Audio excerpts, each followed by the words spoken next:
is when the lovely frozen sperm came in handy. So, all they had to do was take the sperm out the freezer 8 a.m. You know how your mom used to be like, get that meat out the freezer before you go to school so that meat can be unthawed by the time I get home.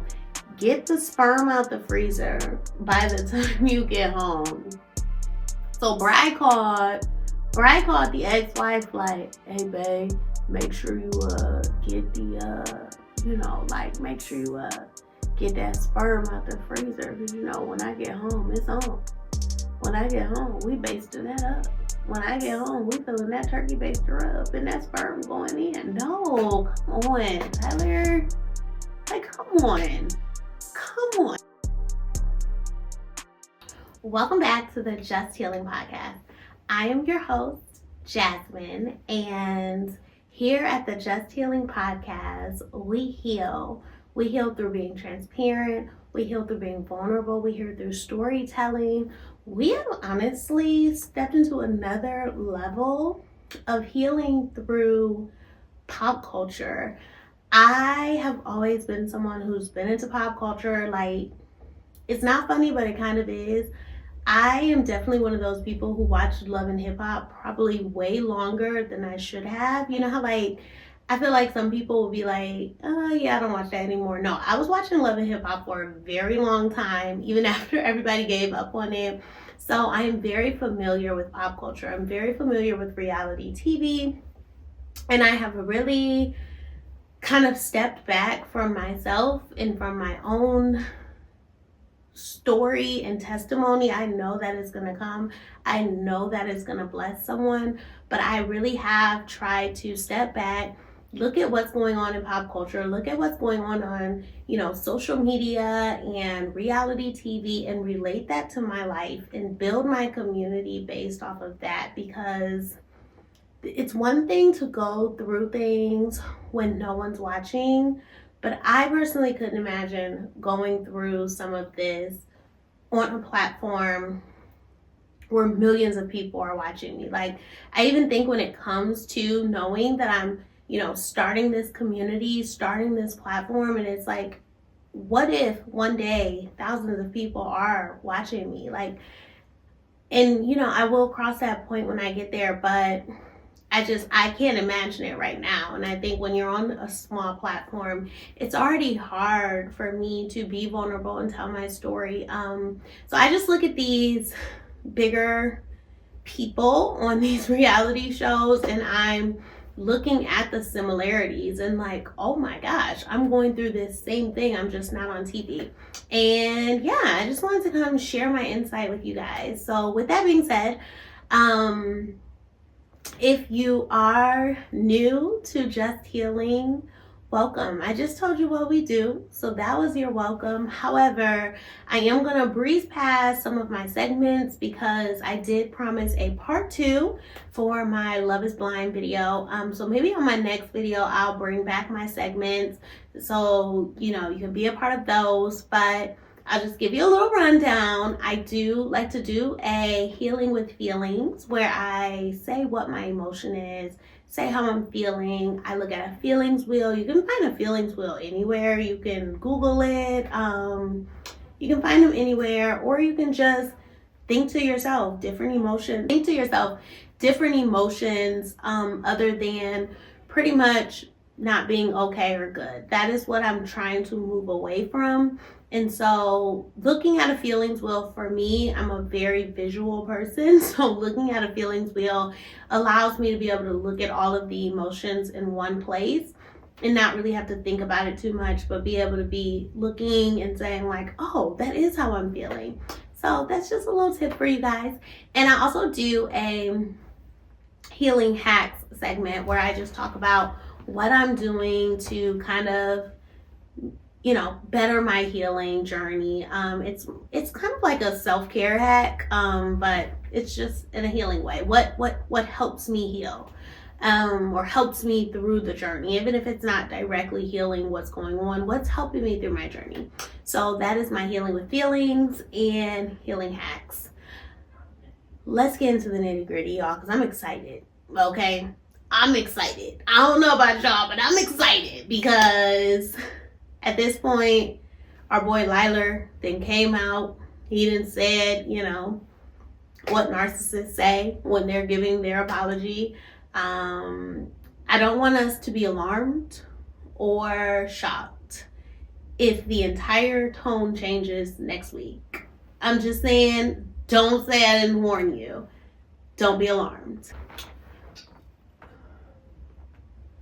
Okay, so I left off telling you guys pretty much how I felt I was seeing the different red flags before, Ashley said yes at the altar, even how I seen the red flags at the reunion, and just how, number one, it relates so much to my personal story, and that's how I was able to look at the situation from a different lens from the get-go, because I know how a liar will come into your life barely knowing you, love bomb the crap out of you, and at that point you're in because of a few reasons. You're in because this person comes into your life and they're acting like you are the best thing.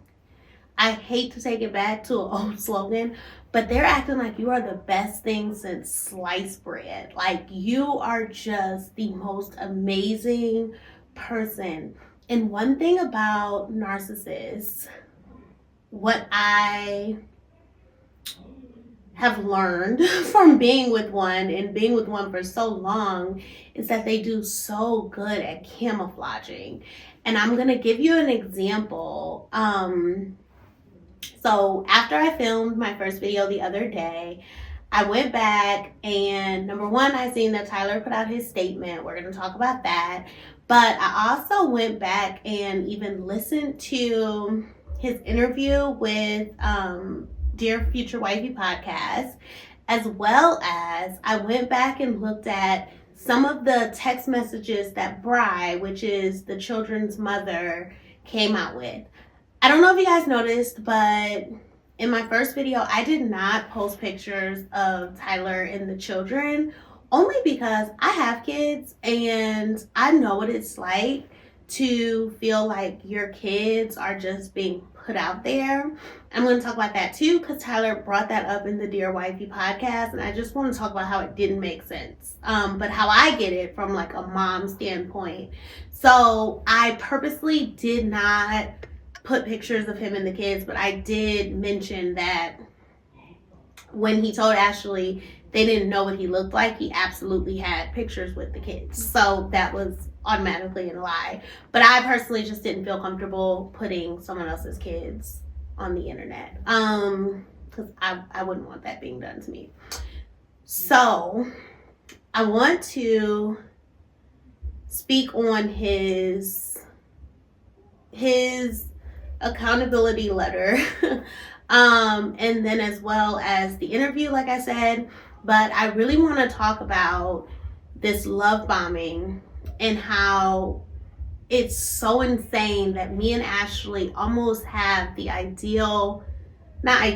exact same situation, minus, the sperm babies. So I was going back and I was looking at text messages and things that he had sent to Bri. If you recall, in the pods, when Tyler met Ashley, he pretty much, when he seen her for the first time, Love is Blind, they talk in the pods when they propose. After the proposal, they see each other for the first time. When he seen her, he acted like she was just the baddest thing walking in. Don't get me wrong, because my girl was. Like, when I seen Ashley, I was like, oh, that girl is fine. Okay, she's fine. But he acted like she was just, oh my gosh, chef's kiss, this is definitely my type, blah, blah, blah, blah, blah. And narcissists have a way of camouflaging. And when I say camouflaging, I mean that they have a way of if you remember in my first video, I said they have a way of being detectives. They're like little fruit flies. They're always around. They're observant in a weird way. It's like observant in a very hoovering, like just a weird, eerie way. Like you always feel like they're looking at you. They're studying you, but it's for all the wrong reasons. And that is what is extremely scary about a narcissist. So I feel like, of course, this is who he's seen. This is his new supply. She's brown skinned. She's beautiful. She's gorgeous. Not taking anything away. Like I said, I think she's gorgeous. However, when Bryce showed those text messages, he obviously stated, I've never dated anyone who looked like her before.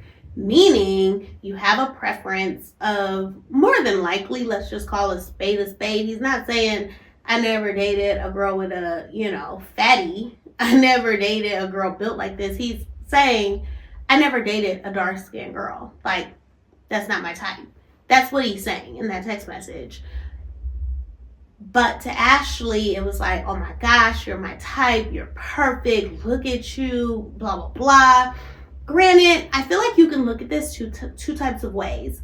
You can say, okay, well, she is gorgeous. Maybe that wasn't usually his type. However, he's in this experiment for this reason. He's, broadening his horizons. Yeah. We can say that. Or we can say he's a narcissist and he's just camouflaging. And he's going to make her think that he's his type. I'll show you why. Like, y'all, the way I'm about to be dropping these just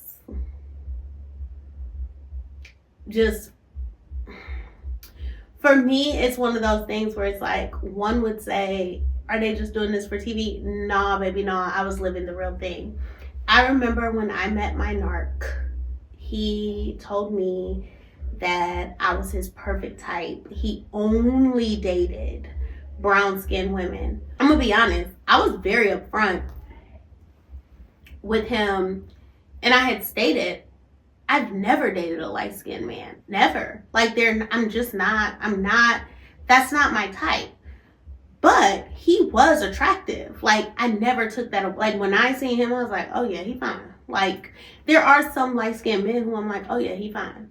There are some Caucasian white men who I'm like, oh yeah, he fine. But I could personally never see myself with a white man. However, there are some who are attractive. He happened to be a light-skinned man that was attractive, who I had intercourse with, didn't know I was going to have a baby, and voila, here we are. But what he told me is that he only dated dark-skinned women. That was his type. That's all he stuck with. Which then led him to be mad at me when he would see me posting, which was before I knew him. We'll get into that a whole nother episode. But like a Man Crush Monday from literally, like, y'all, it was literally like 10 years before I had even met him that these posts were being made. Whatever, I digress. Not 10, sorry, it would be 10 now. But it was like at least 3 or 4 years before I even met him that these posts were being made. But it would be like, your Morris Chestnuts, your child, it's so many. There's this model I used to be in love with. His name was like Donnie Savage. My God. Have y'all seen Lawrence? He's like an actor. My point is, he got so upset because he's seen all these dark-skinned men, because I'm like, no, honestly, I really only went, like, that's my type. Like, that's just my type. And so when he told me he only dated dark-skinned women, it was almost like he just camouflaged when he met me and thought that was, I guess, the only way he was going to get some pum-pum. But little did he know, I really didn't care, because we weren't going to be dating in my eyes. I was just being raggedy on vacation, period. And so, but yeah, he was very headstrong about that. And then later on, I found out that he actually had a girlfriend at the time that we were hunching and conceived our child, and she was about as light as him. I actually think they both were biracial. So yeah. And then I later on learned that he also dated white women, which is not a problem, but it's just that level of like camouflaging to make sure that you say what you think that person wants to hear, because that is the stage of love bombing, and that is the point of love bombing. The point of love bombing is making sure you act just like this person. So yeah, I just wanted to throw that out because I was looking at those text messages and I'm like, wow, that's really crazy, because I feel like he really could have went and said the same thing. Granted, he did have, his ex-girlfriend was dark skinned, but to say that you're not attracted at all, that's insane. I also remember a conversation we had, and he said he wouldn't ever date a girl with children, but that was after me saying I wouldn't date a man with children, because at that time I didn't have children and I didn't want to date a man with children. And then I later on found out that that same bright light girlfriend had like 5 kids. I'm like, what the heck? You were just lying, buddy. But whatever, I digress. Narcissists will camouflage, and they will try to, in that detective spirit of themselves, try to mirror every single thing you do, because that is just their way of love bombing. So that was one of the things I had noticed about Tyler.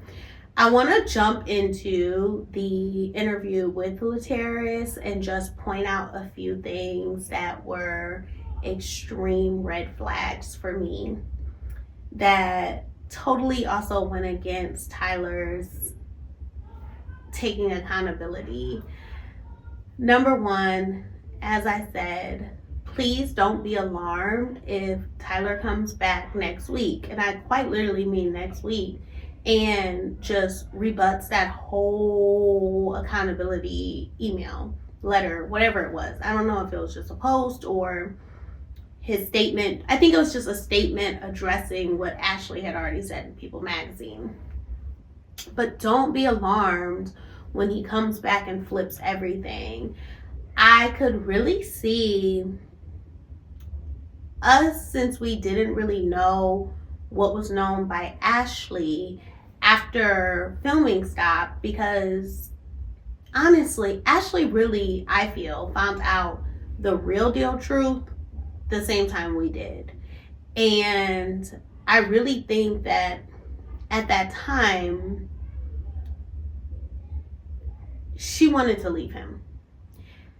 I went back and watched the interview on Dear Wifey podcast, and I think since when it first dropped, they obviously were still together from our knowledge. And you know, it was really soon after the reunion, and so we're all just thinking Ashley's like, F them kids, I don't care, like, y'all calling my man a liar, this my man, I don't care what y'all saying. And we all thought she was on that, but we really don't know what, you know, she was thinking of. And it made me realize that too, because when I was watching the Dear Wifey podcast, he said something along the lines of, and I might try to put clips in here, but don't hold me to that. But he said something along the lines of, yeah, y'all think we don't talk about this at home. She's just not going to talk about it on camera, but we do talk, like, she gets on me. And so I'm like, oh, 100%. When all this stuff started coming out, he definitely was trying to gaslight her. And she was like, okay, so what's this? What's this? What's this? What's this? Because Brian was dropping receipts after receipts after receipts. And then when they started coming with like the court documents, you can't lie on court documents. Like, if it says this is what it is, then this is what it is. And so I think that interview, watching it more recently now, knowing that they're going through a divorce, was very telling. That's number one. Number two is with his statement, I feel like he kind of had no choice but to come out and say something, because at this point Ashley has already said something. So since she's already said something, I think he knew she's not coming back. You can't reconcile this. Let me just get something out there. But I think when it's going to get ugly is he's going to use Ashley's words against her. And that is something that a narcissist does. They will use the things that you said, like, oh, I'm there for you. Like, I got your back. I'm going to hold you down.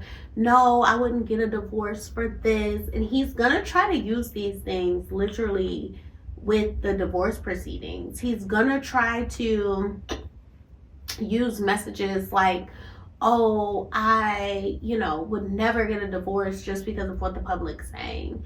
And then he's going to try to enter that into divorce proceedings and be like, see, she told me she would never get a divorce because of what the public is saying. She had a chance to get a divorce and she, refused that. And if I was Ashley, I don't care what them contracts said, I would literally be knocking at Kinetic's door like, no, y'all gonna come up on something. Because all I'm thinking about is they were married for a year. I feel like in that year, Liler knew his time was limited. You know how you say your time here is not a long one. He knew his time was limited. So I could definitely see him raking up credit cards, raking up just housing, just all the things. Like, I could absolutely see that happening because he knew that time was limited. I feel like he knew from the moment Bri came out with anything that his time was limited, which brings me to my next point. Tyler said on the Dear Wifey podcast that he didn't bring up that he had kids in the pods because he didn't want to bring those kids and that family into this. Let's say, even if it was just a sperm donor situation, either it's open or closed. So I feel like, even let's just say that, you did go about it, you left them the sperm, they were able to just, turkey baste it, no expiration, no nothing. Does he think we stupid? Like, sir, literally, the sperm, the shooters, the fish, they go bzz when it hits the air. Like, this whole, I just sat him out, and pretty much he makes it seem like he went downstairs to his apartment because they stayed in the same building, and he put it in a cup, brought it upstairs, said, here guys, whenever you're ready, don't let me be the one slowing you down. Sorry, that's not what happened, but let's just say it did. Let's play dumb like narcissists like for us to do. So you left your sperm. At this point, Bri, the turkey baster was successful. Bri is now pregnant. I think one of the most toxic things in all of this is that they all thought that he could just hang around like an uncle. Like, he didn't sleep with this woman to make this baby.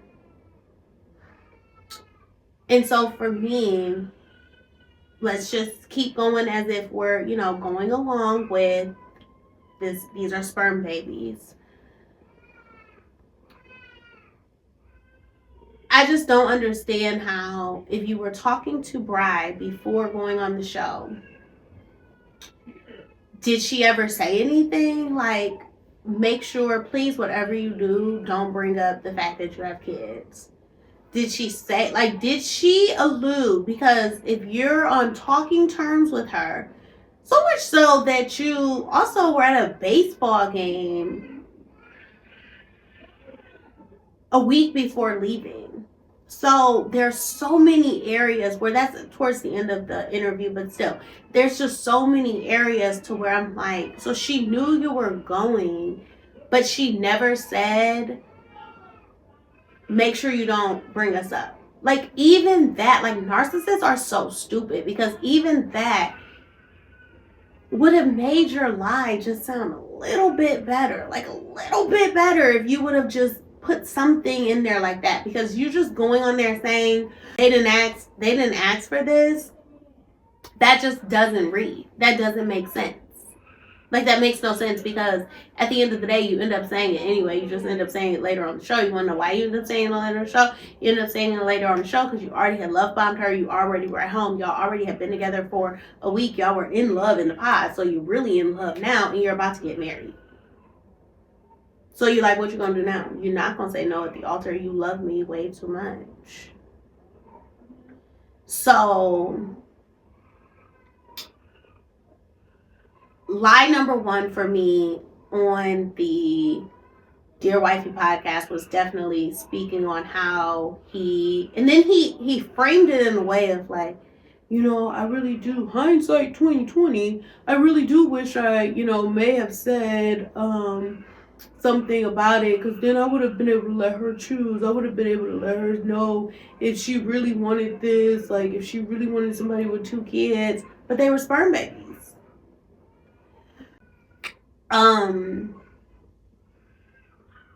So that was one thing that really rubbed me the wrong way. The second thing that really rubbed me the wrong way is that he kept trying to get around Lateris's questions when it came to conceiving of the twins. And what really, really bothered me is that he said, well, I really wasn't in the twins' lives. I was more just like a glorified babysitter who she wanted money from. Whether you a glorified babysitter, whether you an unglorified babysitter, whether you a weekend babysitter, whether you a weekday babysitter, whether you the nighttime feeder, whether you the morning watcher, whatever, you lay down with that woman, you inserted your peen into her, which leads to pregnancy, and you conceive these twins.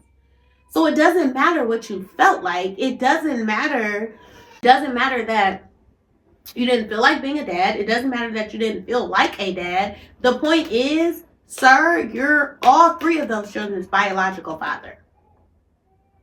And I just want to know, when on earth did we just get to decide that, like, yeah, these are my children, but instead I'm going to say I'm an uncle. Maybe with the first one, it could have flew by, but even with that, it seems like, obviously, the wife left very soon after. Very soon before the child was born, or right after the child was born, or came back to see the child. My point is, when the first child was a newborn, the wife wasn't around. That's when you decided to step up. At that moment, I don't care who knew about it. You and Bri knew, but more importantly, you knew that you laid down with that woman and you had a baby. So whether you want to call yourself Uncle Ty, Uncle T, Unc, Big T, whatever, you that baby's daddy. Period. I don't care if you had a connection with the baby. I don't care if you felt close to the baby. You're that baby's father, because not only did you use your sperm, but you inserted your peen into her. You're the biological father.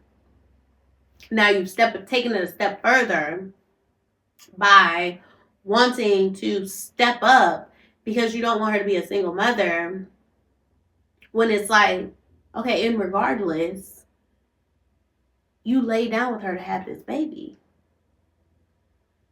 And I don't understand how that isn't tracking with him.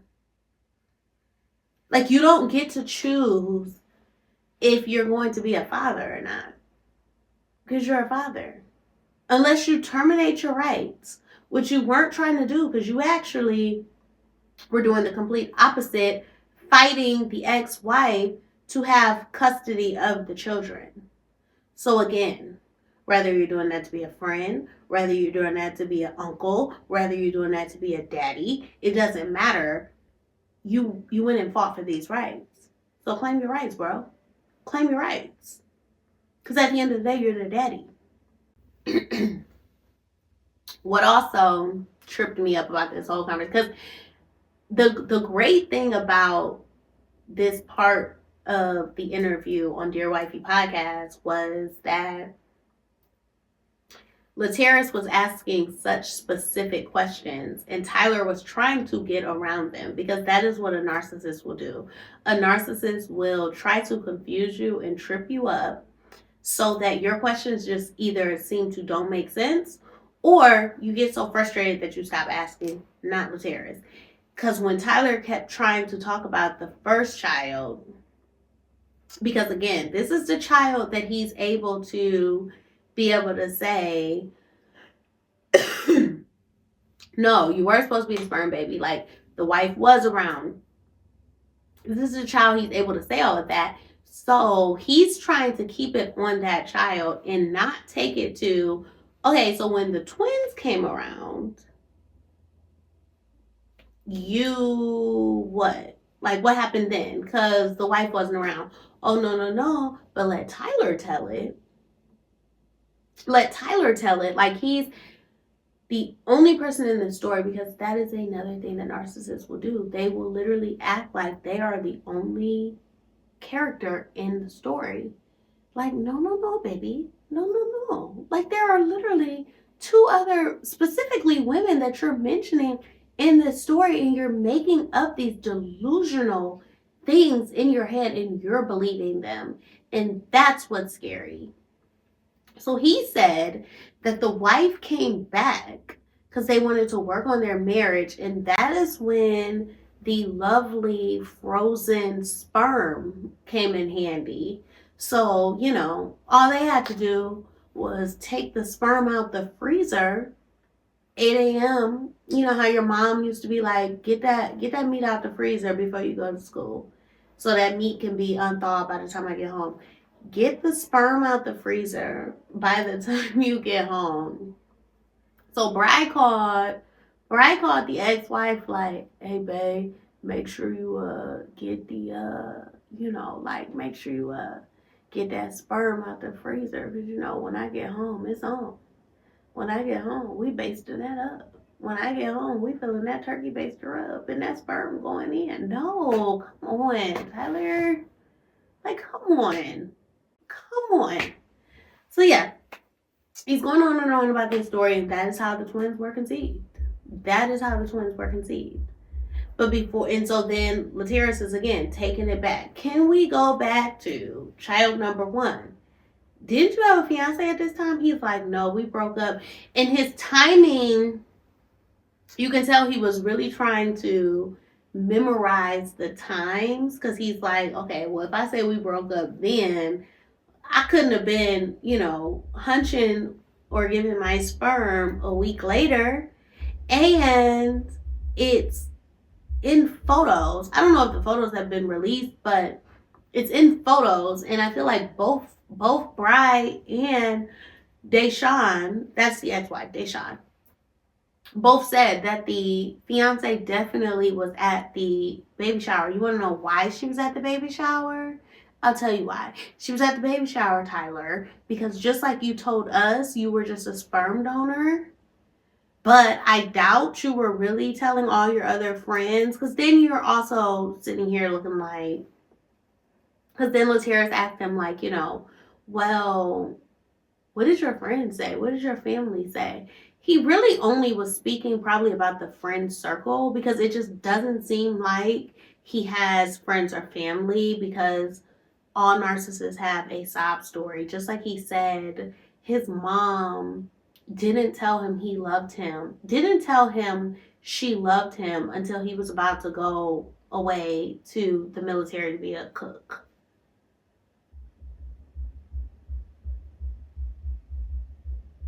So now when you're about to go, like, actually fight for your country, but you're about to go cook, that's the first time she told you she loved you, you're lying. You're lying. Like, that's what they do. They make these just sob stories. And so even when he was like, what'd your friends or family say when you went and said this? And then, oh, they said it wouldn't be a good idea. But, I'm just such a people pleaser and I just care about pleasing people so much that it gets the worst of me, blah, blah, blah. Like, no, it doesn't. You're not a people pleaser. You're not a people pleaser at all.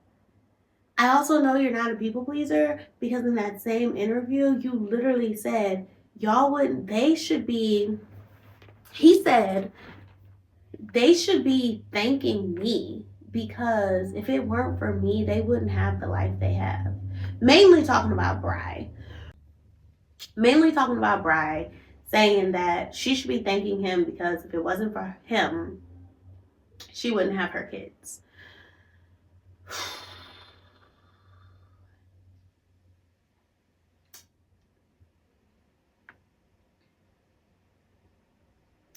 Another reason why I say that Tyler is going to come out with a whole different statement, I don't know. It might not be a week, y'all. He might shock us and it may be 2 weeks, maybe a month. I don't know.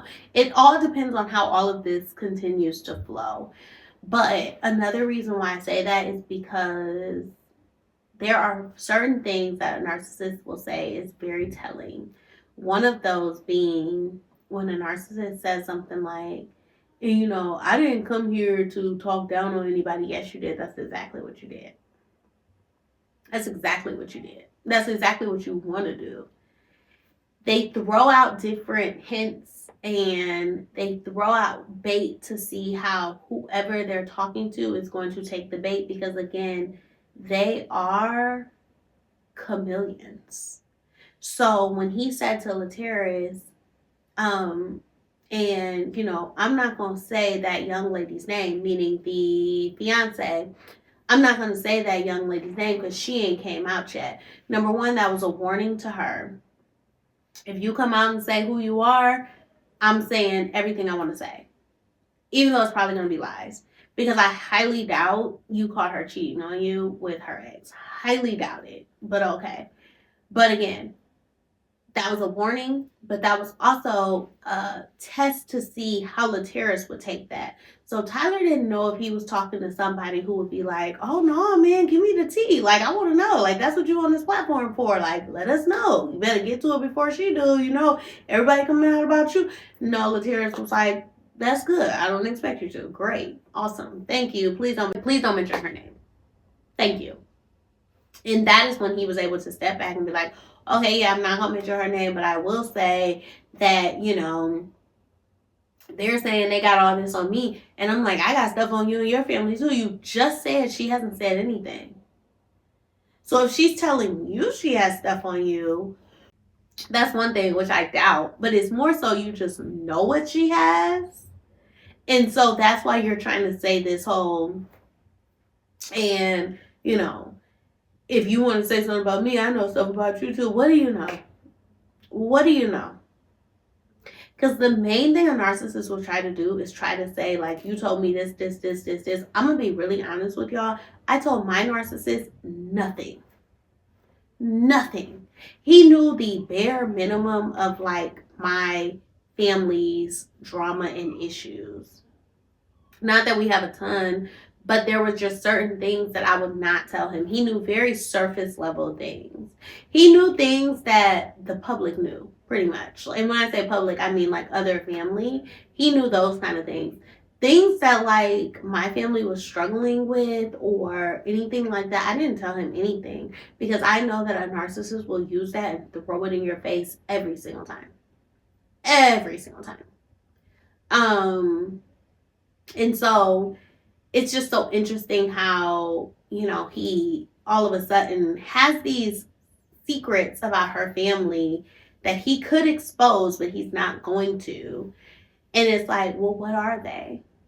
Because my narcissist, for example, there are family members of mine, older family members of mine, who have addiction problems. We all got them. Not we all got addiction problems. We all got family members who have addiction problems. And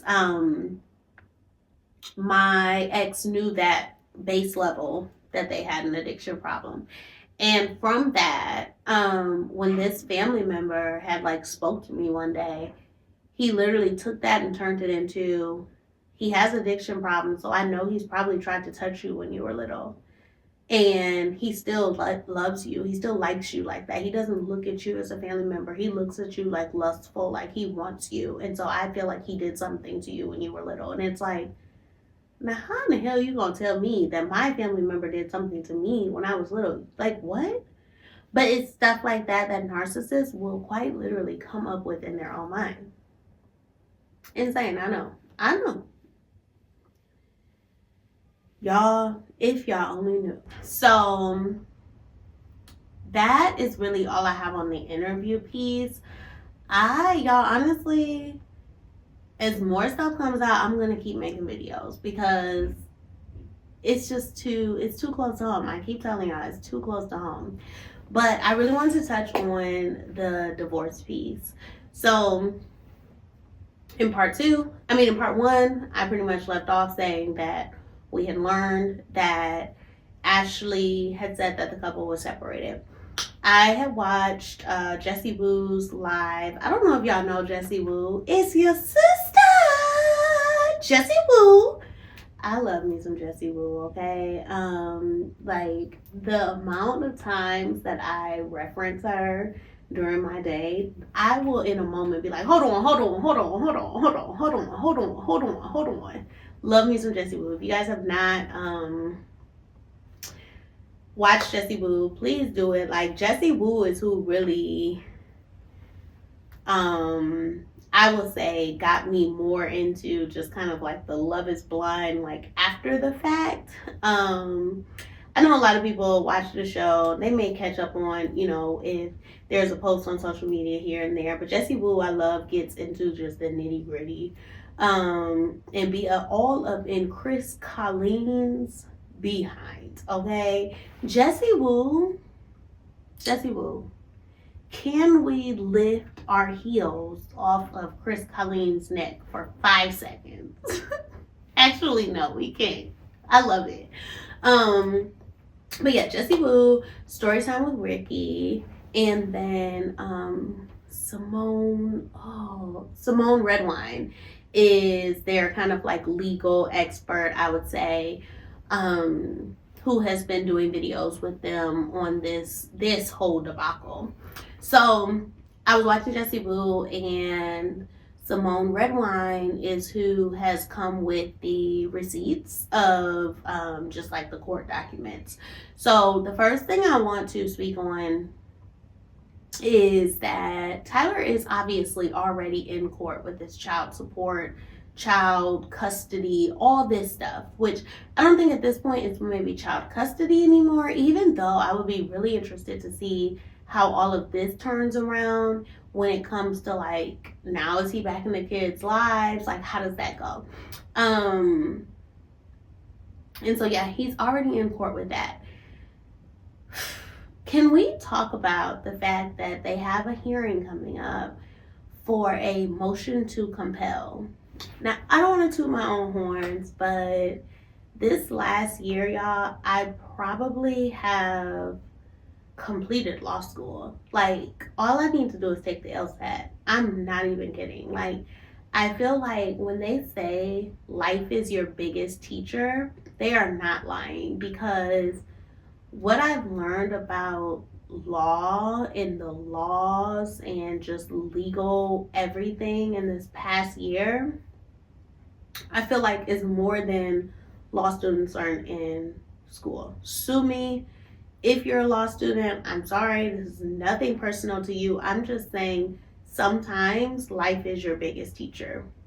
Like sometimes you have to literally be living it, experiencing it, dreading through it, but you learn so much. So I'll give you an example. I feel like me 3 years ago, when I would have heard that Tyler has a hearing coming up for a motion to compel, I would have been like, what's that? And I would have went and looked it up on Google. When I heard that he has a hearing coming up, motion to compel, I'm like, oh, I know exactly what that means. And then they said it, like, Tyler is refusing to, enter in documents that the court has requested. When the court requests things like this, it's not optional, pretty much. It's not optional. And one thing that I love that Simone Redwine said is that she's like, most of these men do not file their taxes. Y'all, did y'all know that these men don't be out here filing their taxes? That is so insane to me, because I grew up thinking that if you don't file your taxes, you will go to jail.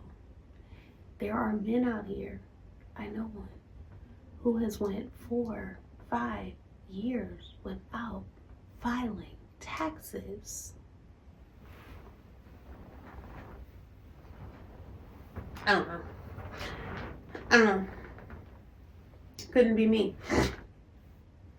Maybe I'm just too much of a rule follower. Could not be me. But anywho, that's neither here nor there. Simone Redwine gave a really good kind of just take on it by saying, don't ask for production of W-2s, or don't ask for production of, not W-2s, but your tax returns. Well, you need your W-2s to get a tax return. Don't ask for production of your tax return. Ask for production of bank statements.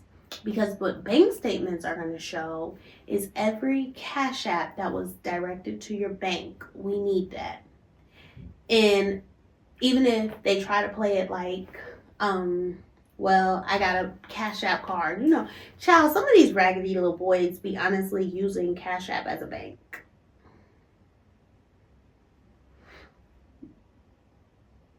Cash App is not your bank. Like, that's not a bank. Like, I literally leave my Cash App card in the car for times when I forget a card or just emergency stuff. I've also used it as like, if my daughter is going somewhere with a friend, I'll try to load the money onto the Cash App card so she'll just have a card. I will never have Cash App as my bank. That is so insane. But some of y'all out here doing it. So when you're requesting these statements, you need to be requesting the Cash App. You need to be requesting the Venmo, especially if they got a card. But then when you also have these men who are out here doing these bootlicker jobs and they're, getting paid through Zelle or getting paid through Cash App, you need to be getting those bank statements, because guess what? That Zelle payment has to go into your bank account. And so you're able to see where they're getting money from. So if the father of your child or whoever, in a Tyler's case, isn't paying child support, but he's obviously getting money from somewhere, where is he getting the money from? Doesn't matter. Is the money there? Okay, you can pay child support. Anywho, yes. So a motion to compel is when you and your attorney, whether you're filing pro se or whether you have a counsel representing you that will file it, they will file a motion to compel because you have at this point refused to produce the documents for discovery. And these were asked for by the court. So Tyler has a hearing coming up for motion to compel because he has not been honest. Also, his attorney is withdrawing because of non-payment. So he also has not been paying his attorney.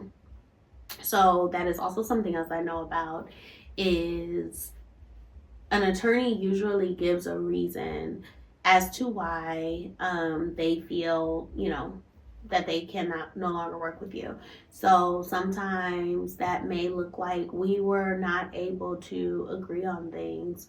We were not able to communicate. I've seen it to where the attorney is afraid of their client, which is insane, but they are.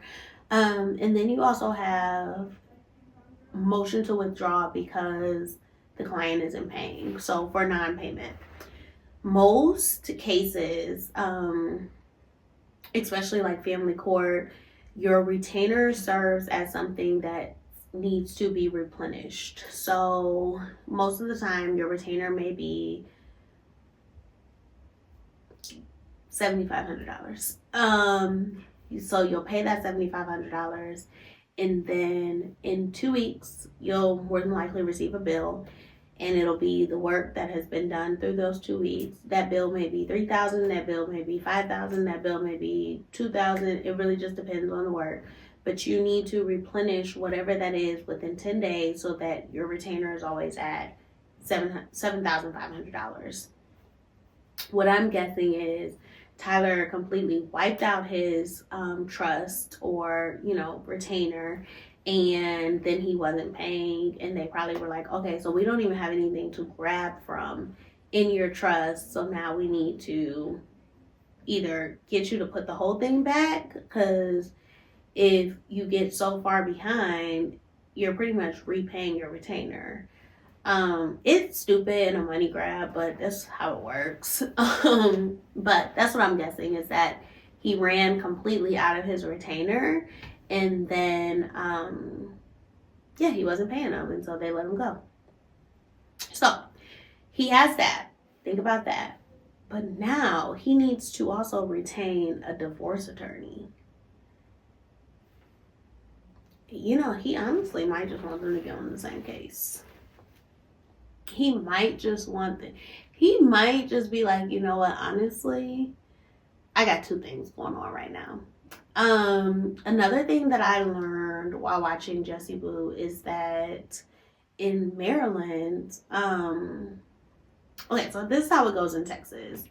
In Texas, you can go file, and for regular people, when I say regular, I mean obviously not me, but for regular people, after 60 days, you can go in front of a judge, and you and your spouse can both say yay or nay, we agree to this, we don't, or you do a mediation, agree or not agree in there, but it's usually just a 60-day wait period. In Maryland, what I learned is that, number one, both have to be in agreement. So maybe he is now, but both have to be in agreement to say, yes, we're going to file for a divorce. Once they say, yes, we're going to file for a divorce, they have to wait 6 months. I don't know what goes on in that 6-month period. I don't know if they need to do mediation. I know some states require a mediation. I think Texas definitely requires a mediation unless there's a reason why there can't be one. Sometimes that means abuse. Sometimes that means, I don't know. I don't really know all the reasons. I know one of them is abuse. And so, I don't know if Maryland has that, but I do know from Jessie's video that you do have to agree, and then there is a 6-month waiting period, which is why we probably did not see when Simone Redwine went and typed up into the court documents anything come up from the divorce, because it wouldn't come up. We also don't know when the time of the 6 months starts, how it really works in Maryland.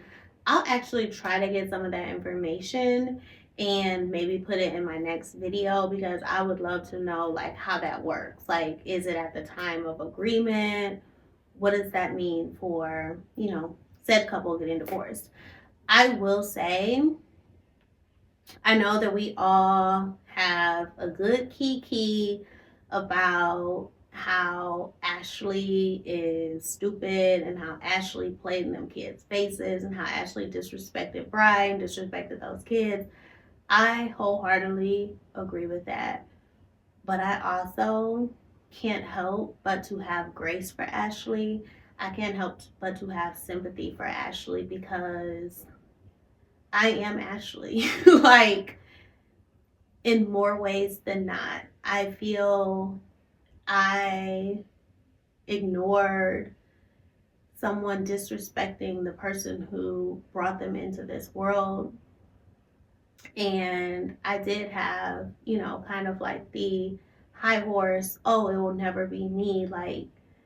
And now I know, and I knew then, but when you're being manipulated and when you're being gaslit, And when you're just being downright lied to, it's really hard to see, especially when you're in that type of relationship where you've been love bombed so hard, so that when stuff like this starts happening, it's really, really, really, I wish I could describe to you guys how they say when you take off the foggy glasses or the rose colored glasses. I wish that I could describe it in a way that you could see that when the shades come off, you really do see it for what it is. And, you know, there are things that I knew wasn't right. However, I let him slide with it. I knew it wasn't right to disrespect your mother. I would never disrespect my mom. I knew it wasn't right to disrespect your sibling. That's just not how I was raised. And I think it's really interesting when people say opposites attract. I'm sorry, I don't want an opposite. Like, I think there can be definitely things different about us, but I don't want opposites attract when it comes to our values, our core values of how we treat people, how we feel people should be treated, how we love our family, how we love our friends, how we value friends, how we think about friends, what is a friend, like things like that. I don't want it to be opposite. I don't want it to be we have totally different outlooks on this. And I can easily say I'm Ashley because I feel in a lot of ways I didn't want to be his wife, but because I was in the situation I was in, I knew I always wanted to be a wife since I was a little girl. I knew I wanted to be married. I know I wanted to have someone who I came home to every day. I knew I wanted to have someone to have fun with every day. I knew I wanted my person. Like, I've always been a relationship type girly. I've never really been like a dater, a serial dater. Don't get me wrong, I definitely had a roster at one point in time, but I did not enjoy that. Like, I did it. I'm glad I did it. I'm glad it's out of my system. But at my core, I am a lover girl. I want to be in a relationship. I want to be my man, my man, my man all day long. One man. I don't want to have a bunch of people that I'm texting. And for me, I think when my situation happened, when I knew, I obviously had a baby, I was pregnant, it was really important for me and for what I thought was important, my image, to ensure that, I wrote that thing out. And if that meant becoming a wife, then I was like, okay, I'll become a wife. I knew I shouldn't have married him. Like, literally, if you guys would have seen me on my wedding day, you would have been like, girl, you sure you want to be here? Like, I really wish, and I know that I just don't have that type of family who would even question me like that, even ask me things like, you sure you want to do this? Especially day of. But I really wish I had someone who did. Like, I really wish I had someone who just asked, like, are you okay? I wasn't happy on my wedding day. Y'all, I literally threw away my wedding dress like 2 months after my wedding. Um, there's nothing I really kept as like a keepsake. I remember when it was time, we did like a first look slash like prayer, I guess you can say. Oh no, it wasn't a first look. We just stood back to back. And I remember the pastor said, like, is there anything you guys want to say to each other? Neither one of us had anything to say. And I just know, like, my real husband, we're going to have a mouthful to say.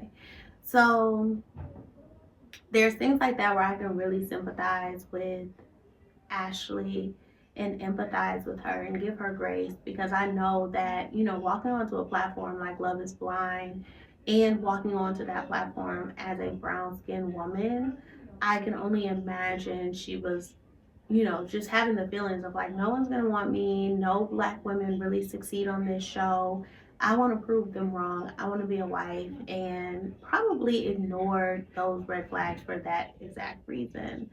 I don't know for sure. I don't know her, but I'm just speaking from if it was me and how I probably felt in my own situation.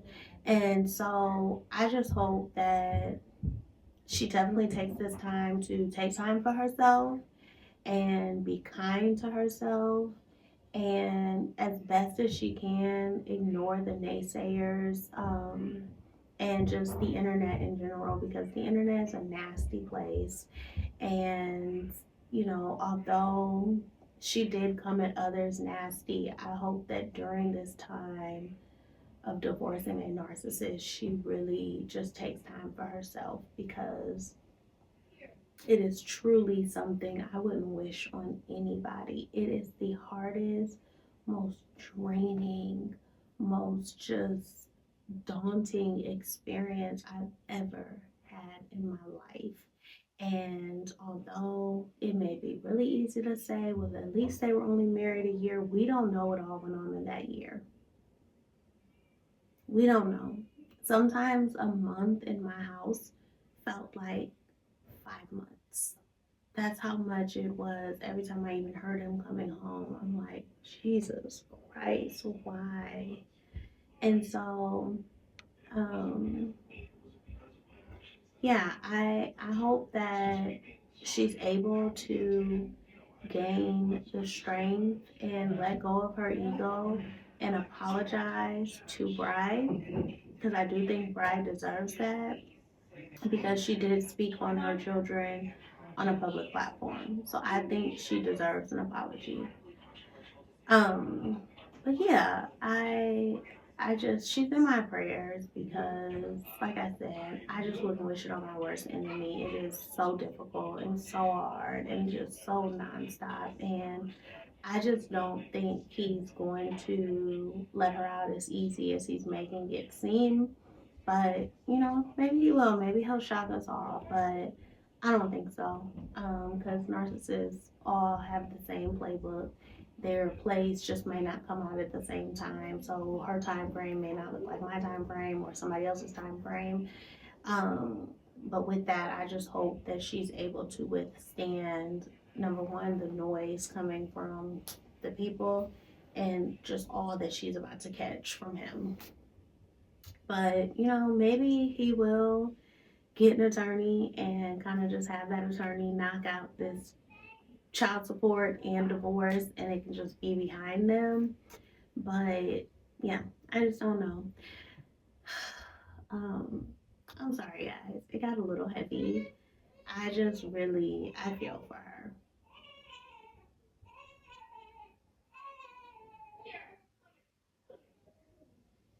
I really do feel for her.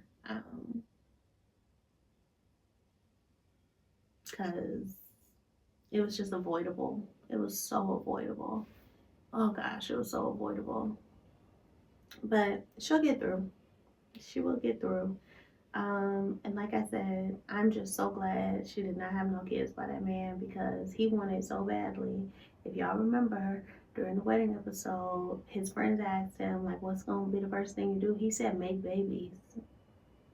Whatever happened to traveling, especially with somebody you don't know? Why wouldn't you want to travel with your wife first? Why wouldn't you want to get to know her before bringing kids into it? Oh, I'll tell you why. Because you're a narcissist and you want to bring kids because you're like, oh, this is the ultimate trap. So yeah, like I said, I'm sure more will come out about this. I really do want to take a deeper dive into the interview, as well as just some of the things that occurred on the reunion. So let me know if you guys want to see that. Please be sure to follow me on all of my socials, Instagram, TikTok, Just Healing Podcast, YouTube, of course, Just Healing Podcast, Spotify, and Apple Podcasts is where you can listen to the podcast at Just Healing Podcast. If you are watching on YouTube, or even listening on YouTube, or even listening on Apple Podcasts or Spotify, please be sure to subscribe to my YouTube so that it can continue to grow, and make sure you're liking and following my podcast on Spotify and Apple Podcasts, and of course engaging on Instagram. I really do want to become more just out there on Instagram for my Just Healing page. I feel like I'm kind of like a post and go, and I don't want that. I want to be able to do more lives and just be a little more interactive and engaging with my audience. But I hope you guys enjoyed this episode. Please let me know if there was anything that you caught from the Dear Wifey podcast that I missed, or if you know anything about Maryland divorces, and let's just have a little chit chat in the comments. But until then, I will see you guys and talk to you guys